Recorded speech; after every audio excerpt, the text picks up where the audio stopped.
మన హైదరాబాద్లో ముఖ్యాంశాలు చూద్దాం. హైదరాబాద్లో పెరిగిన భూముల విలువలు ఎల్లుండి నుంచే అమల్లోకి వస్తాయన్న సర్కార్.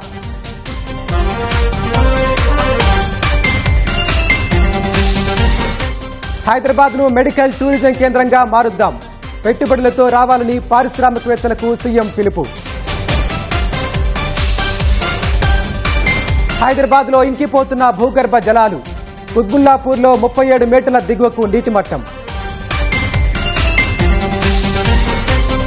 కాంగ్రెస్ వైఫల్యం వల్లే నగరంలో నీటి కష్టాలు, ఫ్యూచర్ సిటీ రద్దు తప్పదన్న కేటీఆర్.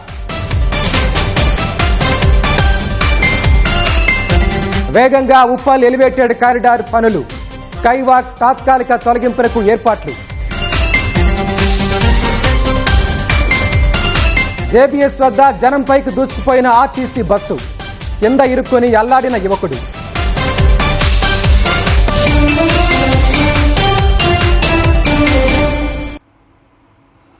హైదరాబాద్లో భూముల రిజిస్ట్రేషన్లు మరింత భారం కానున్నాయి. ఇందుకు భూముల రిజిస్ట్రేషన్ మార్కెట్ విలువలు పెంచడమే కారణం. ఈ నెల 5 నుంచే భూముల రిజిస్ట్రేషన్ మార్కెట్ విలువల పెంపు అమల్లోకి రానుంది. ఈ మేరకు రెవెన్యూ మంత్రి పొంగులేటి శ్రీనివాసరెడ్డి ప్రకటించారు. ఇందుకు సంబంధించి ఉత్తర్వులు వెలువరించారు. 3 కార్పొరేషన్ల పరిధిలో భూముల రిజిస్ట్రేషన్ మార్కెట్ విలువల పెంపుపై మా ప్రతినిధి తిరుపాల్ అందిస్తారు.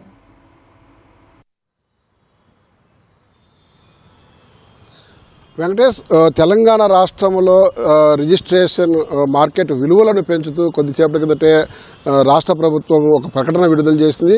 ఈ నెల 5వ తేదీ నుంచి ఈ సవరించిన మార్కెట్ విలువలు అమలులోకి వస్తాయని చెప్పేసి స్పష్టం చేసింది. రెవెన్యూ శాఖ మంత్రి పొంగులేటి శ్రీనివాసరెడ్డి విడుదల చేసిన ఈ ప్రకటన కూడా మనం కూడా పరిశీలించినట్లయితే గత ప్రభుత్వము 2021-22 2 సార్లు 6 నెలల నిడివిలోనే 2 సార్లు ఈ భూముల మార్కెట్ విలువలు సవరించింది. అయితే కాంగ్రెస్ గవర్నమెంట్ వచ్చిన తర్వాత దాదాపు 2.5 సంవత్సరం పాటు ఈ భూముల పెంపు జోలికి పోలేదు. అంటే మొత్తం మీద 4 సంవత్సరాల తర్వాత ప్రకటన చేసింది. మొత్తం మీద మనం ఈ స్టాంపుల రిజిస్ట్రేషన్ శాఖకు సంబంధించి లోతైన పరిశీలన చేసినట్లయితే కూడా మొత్తం రాష్ట్ర వ్యాప్తంగా 144 సబ్ రిజిస్ట్రార్ల పరిధిలో దాదాపు 19 లక్షల డాక్యుమెంట్లు రిజిస్ట్రేషన్ జరుగుతాయి. అయితే అందులో 69% ఆదాయం, అంటే 19 లక్షలు రిజిస్ట్రేషన్లు జరిగినప్పటికి కూడా హైదరాబాదు ఓఆర్ఆర్ పరిధిలో, అంటే గ్రేటర్ హైదరాబాద్ పరిధిలో ఇప్పుడు కొత్తగా మనం పరిశీలించినట్లయితే ఏవైతే 3 కమిషనరేట్లుగా ఏర్పడ్డాయో, 3 కార్పొరేషన్లుగా ఏర్పడ్డాయో ఆ 3 కార్పొరేషన్ల పరిధిలో 39 సబ్ రిజిస్టర్ కార్యాలయాలు ఉన్నాయి. ఈ 39 సబ్ రిజిస్టర్ కార్యాలయాల పరిధిలో రాష్ట్రంలో వచ్చే మొత్తం ఆదాయం మీద 69% ఈ 39 సబ్ రిజిస్టర్ కార్యాలయాల పరిధిలో వస్తుందని చెప్పేసి అధికారులు అంచనా వేశారు. ఆ మేరకు గణాంకాలు కూడా స్పష్టం చేస్తున్నాయి. ఇది కూడా మొత్తం కూడా చూసినట్లయితే కూడా ఈసారి గత ప్రభుత్వం మాదిరి విలువల పెంపులో కానీ విలువల అంచనా వేయడంలో కానీ ఆశామాసిగా హడావుడిగా చేయకుండా శాస్త్రీయబద్ధంగా హేతుబద్ధంగా క్షేత్రస్థాయిలో ఈ మార్కెట్ రివిజన్ కమిటీలన్నీ కూడా పరిశీలన చేసి ఓపెన్ మార్కెట్ విలువలు ఎంత ఉన్నాయి, ఇక్కడ రిజిస్ట్రేషన్ మార్కెట్ విలువలు ఎంత ఉన్నాయి, ఎంత బేరీజ్ చేసిన తర్వాతనే క్షేత్రస్థాయిలో పరిశీలన చేసిన తర్వాతనే ఈ మార్కెట్ విలువలు అందుబాటులోకి తీసుకొచ్చినట్టుగా ప్రభుత్వం చెప్తుంది. గతంలో 2 సార్లు పెంచినప్పుడు 6% ఉన్న మార్కెట్ రిజిస్ట్రేషన్ ఛార్జీలు 7.5% పెంచారు. ఈసారి రిజిస్ట్రేషన్ ఛార్జీల జోలికి ప్రభుత్వం అసలు పోలేదని చెప్పవచ్చును. ప్రధానంగా హైదరాబాద్ నగరం, అంటే గ్రేటర్ హైదరాబాద్ నగరాన్ని కూడా మనం పరిశీలించినట్లయితే మొత్తం మీద ఈ ఏడాది 2025-26 ఆర్థిక సంవత్సరంలో టోటల్గా 15,262 కోట్లు భారీగా ఆదాయం వస్తే అందులో హైదరాబాద్ పరిధిలో 39 రిజిస్ట్రేషన్ల సబ్ రిజిస్టర్ కార్యాలయాల పరిధిలో మనం తీసుకున్నట్లయితే ఏకంగా దాదాపు 10,531 కోట్లు వచ్చింది. అంటే మొత్తం ఆదాయం మీద 69% కేవలం గ్రేటర్ హైదరాబాద్ పరిధిలోనే వస్తుందని చెప్పేసి అధికారులు అంచనా చేస్తున్నారు. ఇక్కడ ప్రధానంగా ఇంత భారీగా ఆదాయం రావడానికి కారణము డాక్యుమెంట్ల విలువ, అంటే భూముల విలువ కానీ ప్లాట్ల విలువ కానీ లేకపోతే అపార్ట్మెంట్ల విలువ కానీ భారీగా ఉండడం వల్ల ఈ వ్యత్యాసం వచ్చినట్టుగా అధికారులు చెప్తున్నారు. మనం కూడా ఇటీవలనే టీ టీజీఐసిసి కూడా నానక్రామ్ కూడా ఈ గచ్చిబౌలి ఏరియాలలో రాయదుర్గం ప్రాంతంలో భూములు వేలం వేసింది. ఆ భూములు వేలం వేసినప్పుడు రికార్డు స్థాయిలో 237 కోట్లు ఎకరా పలికింది. ఇంత భారీ ఎత్తున ఎప్పుడు కూడా ధర పలకలేదు. ప్రధానంగా వ్యాపార కేంద్రం కావడం, ఆ చుట్టుపక్కలన్నీ కూడా ఐటీ సంస్థలు ఉండడము, దాంతో అక్కడ భూముల విలువ భారీగా పలికింది. అదేవిధంగా రాష్ట్ర వ్యాప్తంగా కూడా పెద్ద ఎత్తున ఈ భూముల విలువలు పెరగడము, తర్వాత కమర్షియల్ యాక్టివిటీస్ కూడా పెరగడం, వీటన్నిటి వల్ల రిజిస్ట్రేషన్ ఛార్జీలు పెరిగాయని చెప్పవచ్చును. హైదరాబాద్లో తీసుకున్నట్లయితే కూడా ఏది తీసుకున్నా అంటే ఒక చిన్న ఫ్లాట్ తీసుకోవాలన్నా కానీ ₹1,00,00,000 తక్కువలో వచ్చేది లేవు. దాదాపు విల్లాలు అట్లాగే లగ్జరీస్ ఫ్లాట్లు ఉండడము, అదేవిధంగా ఈ ఖాళీ స్థలాలు కూడా భారీ ఎత్తున పెరగడంతో వీటి మీద వచ్చే ఆదాయము పెద్ద ఎత్తున ఉండడంతో ఇక్కడ ఆదాయం బాగా పెరిగినట్టుగా అధికారులు చెప్తున్నారు. మనం ఉమ్మడి రంగారెడ్డి జిల్లా తీసుకున్నట్లయితే కూడా ఒక నెలకు 350 కోట్ల నుంచి 450 కోట్ల వరకు ఆదాయం వస్తుంది. అదేవిధంగా మేడ్చల్ మల్కాజ్గిరి జిల్లా తీసుకున్నట్లయితే దాదాపు 250 నుంచి 300 కోట్లు వస్తుంది. అంటే రాష్ట్ర వ్యాప్తంగా వచ్చే ఆదాయంలో దాదాపు 70% ఉంటే 69% ఇక్కడే వస్తుంది. కాబట్టి ప్రభుత్వం కూడా ఇక్కడ హైదరాబాద్కు సంబంధించి గ్రేటర్ హైదరాబాద్ పరిధిలో మొత్తం కూడా సబ్ రిజిస్టర్ కార్యాలయాలకు సంబంధించి అక్కడ వచ్చే ఈ రిజిస్ట్రేషన్లు చేసుకునేదానికి వచ్చే ప్రజలకు సంబంధించి మెరుగైన సౌకర్యాలు ఏర్పాటు చేసేదానికి పెద్ద ఎత్తున చర్యలు తీసుకుంటుంది. దీనికి సంబంధించి మొత్తం 4 స్లాబుల్లో పెరిగినట్లుగా రిజిస్ట్రేషన్ కార్యాలయం అధికారులు చెప్తున్నారు. దాంట్లో ఒకటి 25%, రెండోది 50%, మూడోది 75%, నాలుగోది 100%. 100% పెంచిన చోట్ల దాదాపుగా గతంలో చాలా తక్కువ ఉండి ఈ గడిచిన 4 సంవత్సరాలలో ఒక్కసారిగా అక్కడ భూమి రావడము, లేకపోతే వ్యాపార సంస్థలు పెద్ద ఎత్తున ఏర్పాటు కావడము, లేకపోతే హైవేలు కానీ రోడ్లు విస్తరణ ఇట్లాంటివి వచ్చినప్పుడు అక్కడ ఒక్కసారిగా 100% పెరిగినట్టు తెలిసి మిగిలిన చోట్ల అక్కడ ఉన్న వ్యత్యాసాలను దృష్టిలో పెట్టుకొని 25% నుంచి 70% పెంచినట్టుగా అధికారులు చెప్తున్నారు. Over to studio. ధన్యవాదాలు తిరుపాల్. హైదరాబాద్ ప్రపంచ స్థాయి నిపుణుల అడ్డా, అంతర్జాతీయ విద్యా సంస్థలు, పరిశోధనా కేంద్రాలకు ఆలవాలం. ఇప్పుడు ప్రపంచ స్థాయి మెడికల్ టూరిజం కేంద్రంగా మారుద్దామని అంటున్నారు ముఖ్యమంత్రి రేవంత్ రెడ్డి. పారిశ్రామికవేత్తలు పెట్టుబడులతో ముందుకు రావాలని ఆహ్వానం పలుకుతున్నారు.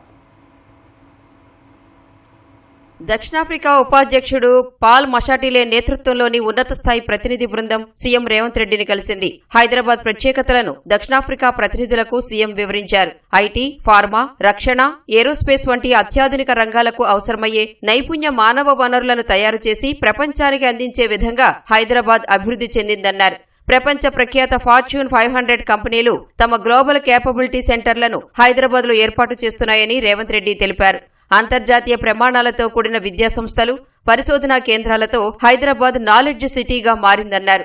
తక్కువ ఖర్చుతో అత్యుత్తమ వైద్య సేవలు అందుబాటులో ఉన్నందున ఎన్నో దేశాల ప్రజలు చికిత్స కోసం హైదరాబాద్కు వస్తున్నారని గుర్తు చేశారు. హైదరాబాద్ను ప్రపంచ స్థాయి మెడికల్ టూరిజం కేంద్రంగా తీర్చిదిద్దేందుకు సర్కార్ ప్రత్యేక చర్యలు తీసుకుంటోందన్నారు రేవంత్ రెడ్డి. ఈ రంగంలో తమతో కలిసి పనిచేసే అవకాశాలను పరిశీలించాలని దక్షిణాఫ్రికా ప్రతినిధి బృందాన్ని కోరారు రేవంత్ రెడ్డి. తెలంగాణ ప్రభుత్వం ప్రతిష్టాత్మకంగా చేపట్టిన భారత్ ఫ్యూచర్ సిటీ ప్రాజెక్టుపై దక్షిణాఫ్రికా ప్రతినిధులకు వివరించారు సీఎం. పూర్తిగా పర్యావరణ హితంగా నెట్ జీరో విధానంలో ప్రపంచ స్థాయి మౌలిక సదుపాయాలతో ఫ్యూచర్ సిటీని అభివృద్ధి చేస్తున్నట్లు తెలిపారు. భవిష్యత్తు పరిశ్రమలు, సాంకేతిక సంస్థలు, పరిశోధనా సంస్థలకు ఇది కేంద్రంగా మారుతుందన్న సీఎం ఇక్కడ అవకాశాలు అందుకోవాలని పారిశ్రామికవేత్తలను కోరారు. అధికారంలోకి వస్తే ఫ్యూచర్ సిటీ రద్దు ఖాయమంటున్నారు కేటీఆర్. ఫార్మాసిటీ కోసం షరతులతో సేకరించిన భూములు ఇతర అవసరాలకు మార్పులు చేయడం కుదరదని చెప్పారు. సోమాజిగూడలో మీట్ ద ప్రెస్ కార్యక్రమంలో పాల్గొన్న కేటీఆర్ నగరంలో విద్యుత్, నీటి కొరతలకు కాంగ్రెస్ ప్రభుత్వ వైఫల్యమే కారణమని ఆరోపించారు. మేం బాధ్యత తీసుకున్న నాడు ఒక అనుమానం ఉండేది హైదరాబాద్ మీద. ఇక్కడికి కొత్త పరిశ్రమలు రావడమేమో కానీ ఉన్న పరిశ్రమలు పోతాయంట కదా, పెట్టుబడులు తరలిపోతాయంట కదా అని ఒక అనుమానం నీడలు. 3 లక్షలు ఉండేది ఐటీ కొలువులు, 10 లక్షలకు తీసుకొని పోయాం. టు బి ప్రిసైజ్ 9.5 lakhs తీసుకొని పోయింది కేసీఆర్ గారి నాయకత్వం. భారతదేశంలోనే అమోఘమైన ఐటీ విప్లవాన్ని, fastest growing state in the entire country, బెంగళూరును తలదన్నాం 3 సార్లు. ఇది భారతదేశంలో ఎవరు చేయని ఫీట్. అది అట్లాగే 1-2 కాదు, విశ్వవిఖ్యాత కంపెనీలకు తెలంగాణని చిరునామాగా మార్చాం. అమెజాన్ కావచ్చు, గూగుల్ కావచ్చు, మెటా కావచ్చు, యాపిల్ కావచ్చు, ఊబర్, సేల్స్ ఫోర్స్, ఇంకా చెప్తూ చాలా ఉన్నాయి. వాటన్నిటినీ హైదరాబాద్కి రప్పించాము. అల్టిమేట్గా హైదరాబాద్ని ప్రపంచ పటంలో అద్భుతంగా మార్కెటింగ్ చేసి తెలంగాణ అంటే తెలియని వాళ్ళకి తెలంగాణను పరిచయం చేశాం. త్వరలో జరిగే ఓటరు జాబితా సవరణ ఎస్ఐఆర్లో అర్హులైన వారి పేర్లు ఓటరు జాబితాలో ఉండే విధంగా మజ్లిస్ జాగ్రత్త పడుతోంది. ఈ మేరకు ఆ పార్టీ అధ్యక్షుడు అసదుద్దీన్ ఓవైసీ తమ పార్టీ ఎమ్మెల్యేలను అప్రమత్తం చేశారు. హైదరాబాద్ దారుస్సలాంలోని పార్టీ కార్యాలయంలో ఎమ్మెల్యేలతో ఎస్ఐఆర్పై అసదుద్దీన్ సమీక్ష నిర్వహించారు. ఈ సమీక్షలో విధానపర ఇబ్బందులు, అవగాహన లోపంతో పేర్లు తొలగించకుండా అవసరమైన ప్రయత్నాలు చేయాలని సూచించారు. ఈ విషయంలో తమ పరిధిలోని ప్రజలు ఎలాంటి ఇబ్బందులకు గురికాకుండా చూసుకోవాలని చెప్పారు. పౌరుల ప్రజాస్వామ్య హక్కులను పరిరక్షించడానికి అర్హత గల ప్రతి ఓటరు పేరు జాబితాలో సక్రమంగా నమోదయ్యే విధంగా చూడాలని తెలిపారు. అంతకుముందు ఎస్ఐఆర్ ప్రక్రియపై యాకుత్పురా నియోజకవర్గం సంతోష్ నగర్లో అసదుద్దీన్ ఇంటింటి ప్రచారం నిర్వహించారు.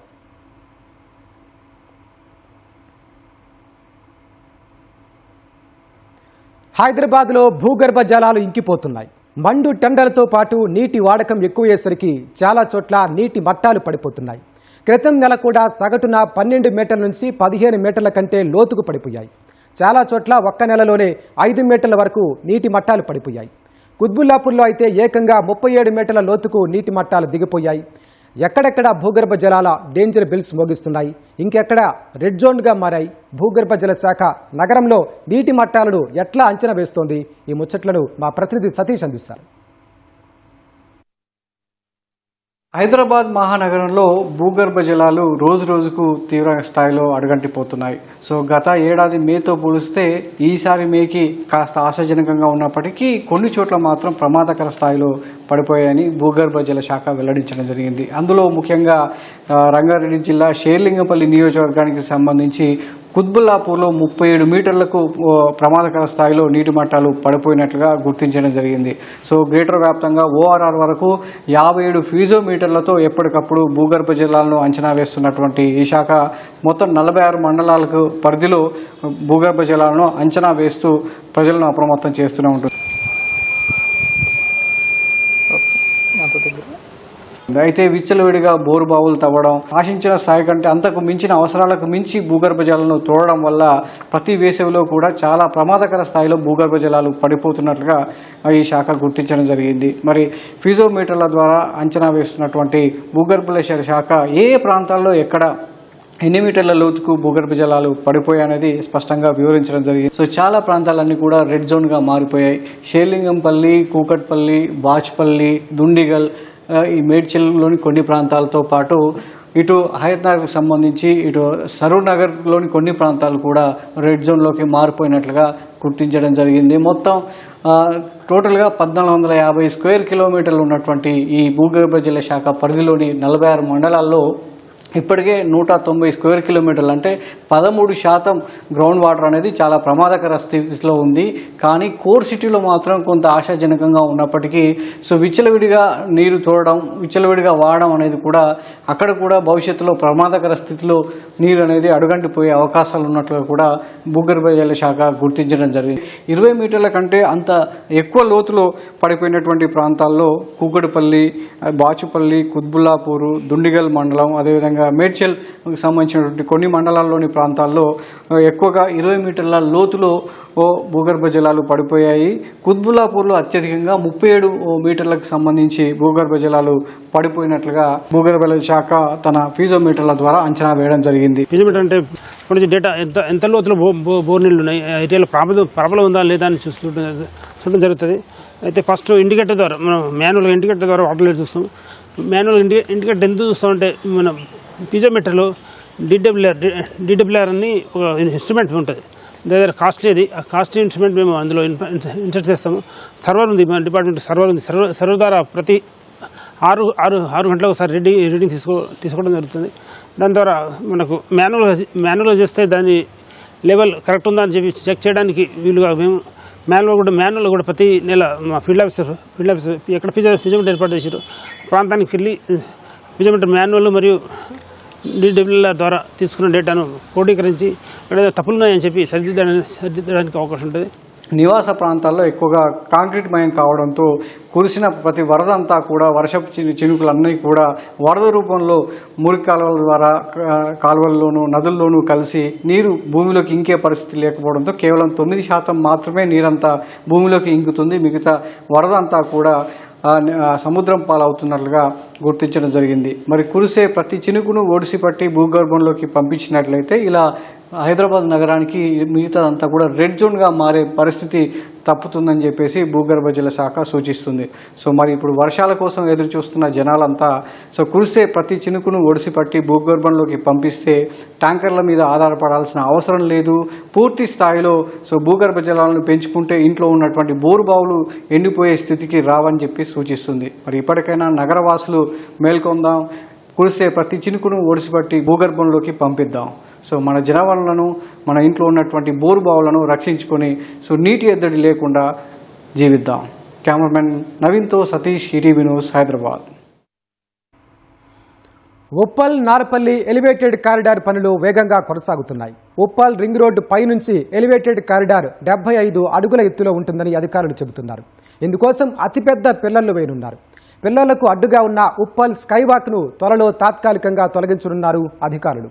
పనులు పూర్తయ్యాక పునరుద్ధరిస్తారు. దీనికి సంబంధించిన మరింత సమాచారం మా ప్రతినిధి సూరిబాబు అందిస్తారు. ఉప్పల్ నారపల్లి ఎలివేటెడ్ కారిడార్లో స్వల్ప మార్పులు చోటు చేసుకున్నాయి. ఇక్కడ ఉప్పల్ వద్ద మనం ఉన్నాము. ఉప్పల్ పైవంతెన, పాదాచారుల పైవంతెన తాత్కాలికంగా తొలగించాలని నిర్ణయించినట్లుగా తెలుస్తుంది. ఆస్తుల సేకరణ ఇబ్బందులు, భూగర్భంలో పైప్ లైన్ల నేపథ్యంలో వంతెన నిర్మాణ నమూనాను మారుస్తున్నట్లు మల్కాజ్గిరి మున్సిపల్ కార్పొరేషన్ వర్గాలు పేర్కొన్నాయి. ఈ క్రమంలో ఉప్పల్ రింగ్ రోడ్డు వద్ద ఉన్న స్కైవాక్ను త్వరలో తాత్కాలికంగా తొలగించనున్నారు. ఎలివేటెడ్ కారిడార్ పనుల కోసం ఇప్పటికే హైదరాబాద్ వరంగల్ జాతీయ రహదారిపై రింగ్ రోడ్ నుంచి చిల్కానగర్ చౌరస్తా వరకు రోడ్డును మూసివేశారు. ఇక్కడ వాహనాల రాకపోకలకు పూర్తిగా నిలిపివేసి ప్రత్యామ్నాయ మార్గాల మీదుగా మళ్లిస్తున్నారు. అయినప్పటికీ మెట్రో రైలు ప్రయాణికులు, ఇతర పౌరులు స్కైవాక్ను వినియోగిస్తున్నారు. వాస్తవంగా వంతెనను మెట్రో రైల్ కారిడార్ మీదుగా రామంతపూర్ వైపు నిర్మించాలి. ఈ క్రమంలో రింగ్ రోడ్డు వద్ద ఎలివేటెడ్ కారిడార్ సుమారు 75 అడుగుల ఎత్తులు, అంటే 23 మీటర్లు ఉంటుందని అధికారులు చెబుతున్నారు. ఇంత ఎత్తైన వంతెన ఇదే మొదటిదని కూడా అంటున్నారు. ఇందుకోసం ఫౌండేషన్, పిల్లర్ పటిష్టంగా నిర్మించాల్సి ఉంటుంది. తదనుగుణంగా స్ట్రక్చరల్ డిజైన్ రూపొందిస్తున్నట్లు మనకు అధికారులు చెప్పారు. 8 ఏళ్లుగా సాగుతున్న ఎలివేటెడ్ కారిడార్ నిర్మాణాలు త్వరగా పూర్తి చేసేందుకు ప్రభుత్వం విభాగాలు రంగంలో దిగాయి. నారపల్లి నుంచి ఉప్పల్ బస్టాండ్ వరకు NHAIలోని R&B, అక్కడి నుంచి రామంతపూర్ వైపు MMC నిర్మాణ పనులు చేపడుతుంది. ఇప్పటికే మెజార్టీ ఆస్తులు సేకరణ పూర్తి కాగా రింగ్ రోడ్డు వద్ద 2 వైపులా శ్మశాన వాటికి ఉండడంతో సేకరణ కొంత సాధ్యపడలేదు. దీంతో అక్కడ పోర్టల్ ఫ్రేమ్ ద్వారా వంతెన నిర్మాణాన్ని డిజైన్ చేశారు. ఇందుకోసం రహదారి తవ్వగా భూగర్భంలో ఓవైపు తాగునీరు, మరోవైపు సేవరేజ్ పైప్ లైన్లు ఉంది. తాగునీటి పైప్ లైన్ మరో చోటకు మార్చే పనులు ఇప్పటికే మొదలయ్యాయి. సేవరేజ్ పైప్ లైన్లు మార్చే అవకాశం లేకపోవడంతో పోర్టల్ ఫ్రేమ్ కాకుండా రోడ్డు మధ్యలో పిల్లర్ నిర్మించాలని నిర్ణయించారు. ఇందుకోసం అక్కడ ఉన్న స్కైవాక్ను తాత్కాలికంగా తొలగించాల్సి ఉంటుంది. ఇంజనీరింగ్ విభాగం అధికారి ఒకరు చెప్పారు. స్కైవాక్ ఉన్న స్థానంలో పిల్లర్ నిర్మించాల్సి వస్తుందని, వంతెన నిర్మాణ అనంతరం స్కైవాక్ను పునరుద్ధరిస్తామని చెప్పారు. పిల్లర్ వద్ద ఎక్కువ వెడల్పుతో స్కైవాక్ నిర్మిస్తామని కొరకు పేర్కొన్నారు. అయితే ఈ పనులకు సంబంధించి 2 నెలల్లోనే పూర్తి చేసి మళ్ళీ కూడా ఇది అందుబాటులోకి తెచ్చేలా కూడా ప్రణాళికలు రచిస్తున్నట్లు కూడా డిజైన్ నిపుణులు చెబుతున్నారు. కరెక్ట్గా ఉప్పల్ రింగ్ రోడ్ దగ్గర ఉన్నాము. ఈ ఉప్పల్ రింగ్ రోడ్ దగ్గర పాదాచారుల కోసం స్కై వంతెన కూడా ఏర్పాటు చేశారు. ఈ స్కై వంతెన దగ్గర పై వంతెన కూడా వస్తుంది కాబట్టి ఇక్కడ పెద్ద 2 పిల్లర్లు పడతాయి. ఈ 2 పిల్లర్లు కూడా స్కైవాక్ కరెక్ట్గా అక్కడే పడుతున్నాయి కాబట్టి ఈ స్కైవాక్ను తాత్కాలికంగా తొలగించి ఈ నిర్మాణ పనులు పూర్తయ్యాక 2 నెలల్లోనే మళ్ళీ స్కైవాక్ను ఇప్పుడున్న దానికంటే వెడల్పుగా పాదాచారుల కోసం అందుబాటులోకి తెస్తామని అధికారులు చెబుతున్నారు. దానికి అనుగుణంగానే పనులు కూడా వేగవంతంగా కూడా జరుగుతూ ఉన్నాయి. వీడియో జర్నలిస్ట్ శ్రీనివాస్తో సూరిబాబు, ఈటీవీ న్యూస్, ఉప్పల్ నుంచి. సికింద్రాబాద్ జూబ్లీ బస్ స్టేషన్ వద్ద ఆర్టీసీ బస్సు ప్రయాణికులకు చుక్కలు చూపించింది. అతివేగంగా వస్తున్న బస్సు ఒక్కసారిగా ప్రయాణికుల వైపు దూసుకెళ్లింది. ఈ క్రమంలో కార్ఖానా వైపు వెళ్తున్న ద్విచక్ర వాహనదారుడు శివ బస్సు కింద ఇరుక్కుపోయాడు. బస్సుకు ద్విచక్ర వాహనానికి మధ్య కాలు ఇరుక్కుపోయి శివ చాలాసేపు అల్లాడిపోయాడు. వెంటనే ట్రాఫిక్ పోలీసులు, అటుగా వెళ్తున్న వాహనదారుడు క్రేన్ సాయంతో బస్సును పక్కకు జరిపారు. శివను కాపాడారు. అతడి కాలికి తీవ్ర గాయం కావడంతో ఆసుపత్రికి తరలించారు.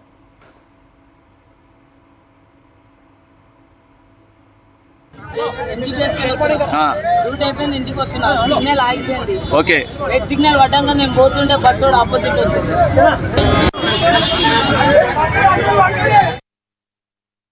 ఆ యువతి సంకల్పం పట్టుదల ముందు వైకల్యం చిన్నబోయింది. ఆమె అకుంఠిత దీక్షకు ప్రభుత్వ ఉద్యోగం నడిచొస్తే ఆమె కాళ్లతో గీసిన చిత్రం తెలంగాణ ప్రథమ పౌరుణ్ణి ముగ్ధుని చేసింది. వైకల్యం శరీరానికే కానీ ప్రతిభకు కాదన్న ఆమె పట్టుదలకు గవర్నర్ ఫిదా అయ్యారు. ప్రతికూల పరిస్థితులకు ఎదురీది వృత్తిలో ప్రవృత్తిలో ప్రతిభను చాటుతున్న ఆ యువతిపై ప్రశంసలు కురిపించారు గవర్నర్. గ్రేటర్ హైదరాబాద్ మున్సిపల్ కార్పొరేషన్లో జూనియర్ అసిస్టెంట్గా పనిచేస్తున్న ఆ యువతిపై ప్రత్యేక కథనం.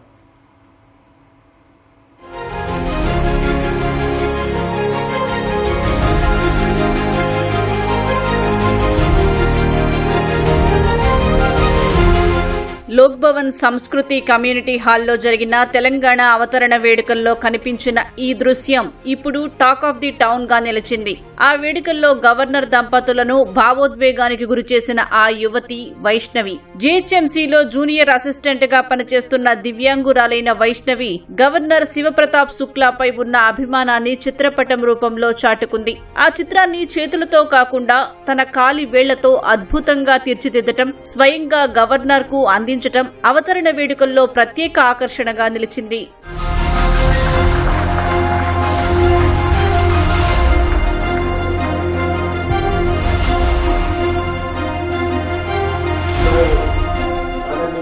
వైష్ణవి గీసిన చిత్రాన్ని చూసిన గవర్నర్ దంపతులు భావోద్వేగానికి లోనయ్యారు. వైష్ణవి ప్రతిభను ప్రశంసించడానికి మాటలు రావటం లేదంటూ అభినందించారు. జీవితంలో ప్రతికూల పరిస్థితులను అధిగమించి కళారంగంలో తనదైన ముద్ర వేస్తున్న వైష్ణవి సంకల్పాన్ని కొనియాడారు గవర్నర్ దంపతులు. అంతటితో ఆగకుండా వైష్ణవిని ప్రత్యేకంగా సన్మానించారు. మరిన్ని విజయాలు సాధించాలని ఆకాంక్షించారు.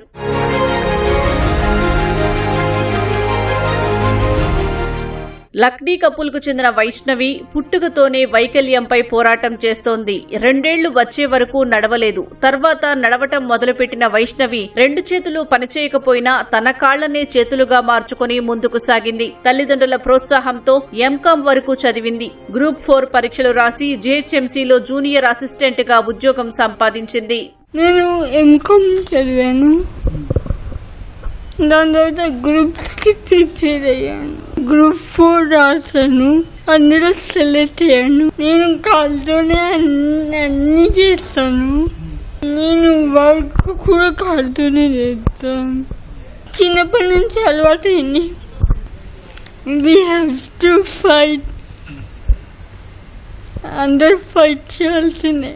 కాళ్లతోనే ఉద్యోగ విధులు నిర్వహించే వైష్ణవి చిన్నప్పటి నుంచి తనకు ఇష్టమైన ఆర్ట్ అండ్ క్రాఫ్ట్ లో కూడా ప్రతిభను చాటుతోంది. చిన్న చిన్న వస్తువులు తయారు చేయటం, నచ్చిన చిత్రాలు గీస్తోంది. అలా గవర్నర్ శివప్రతాప్ శుక్లా ముఖ చిత్రాన్ని గీసి తెలంగాణ అవతరణ వేడుకల్లో ఆయనకే అందించింది. ఆ చిత్రపటాన్ని చూసిన గవర్నర్ వైష్ణవి ప్రేమకు, భావోద్వేగానికి గురయ్యారు. ఆమె గీసిన చిత్రం కేవలం ఒక ఫోటో ఫ్రేమ్ మాత్రమే కాదని, ఓ దివ్యాంగురాలి హృదయంలోని గౌరవం, అభిమానం, ఆత్మవిశ్వాసం కలిసిన అపురూప కానుకని ప్రశంసించారు.